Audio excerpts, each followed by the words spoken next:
Solve the puzzle. ഇവിടെ down വേർഡിലായിട്ട് solve ചെയ്യാനുണ്ട് അല്ലേ, അതിനുള്ള ക്ലൂസ് ഇവിടെ ഉണ്ട്. അക്രോസിലെ ഇങ്ങനെ നേരായിട്ട് അക്രോസ് ആയിട്ടുള്ളതിന്റെ ഇവിടെ ഉണ്ട്. ഇതിനുള്ള ആൻസർ ഇവിടെ എഴുതി കൊടുത്താൽ നമുക്ക് സോൾവ് ചെയ്യാൻ കഴിയും. അപ്പോൾ ഡൗൺ എന്നുള്ളത് അതാണ് ഫസ്റ്റ്. ഏതാണ്? We go to dash to study അല്ലേ, നമ്മൾ എവിടേക്കാണ് പോകുന്നത്? പഠിക്കാൻ എവിടേക്കാണ് പോകുന്നത്? സ്കൂളിലേക്കാണല്ലേ. അപ്പോൾ ഫസ്റ്റിലെ 1 ഉള്ളതിന്റെ അവിടെ എന്താണ്? എസ് കൊണ്ടാണ് സ്റ്റാർട്ട് ചെയ്യുന്നത്. അപ്പോൾ 6 ലെറ്റേഴ്സ് ഉള്ളത് എന്താണ്? സ്കൂൾ എന്നാണ്. SCHOOL അല്ലെ, സ്കൂൾ എന്ന് എഴുതുക. സെക്കൻഡ് വൺ ഇവിടെയാണ് ഫിൽ ചെയ്യുന്നത്. A dress for girls. ഗേൾസിലുള്ള ഒരു ഡ്രസ്സാണ്. 5 ലെറ്റേഴ്സ് ആണ് ഉള്ളത്. താഴേക്ക് ഡൗണിലേക്ക് 5 ലെറ്റേഴ്സ് ഉള്ള ഗേൾസിന് സ്റ്റാർട്ട് ചെയ്യുന്ന ഡ്രസ്. എസ്സിൽ സ്റ്റാർട്ട് ചെയ്യുന്നത് ഏതാണ്? സ്കേർട്ടാണ്, പാവാട, മിഡിയാണ്.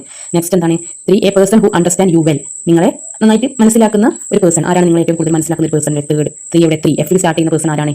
FRIEND, ഫ്രണ്ട് അല്ലെ, ഫ്രണ്ട് എന്നാണ്. ദെൻ ഫിഫ്ത്ത് വൺ എന്താണ്? Touched gently.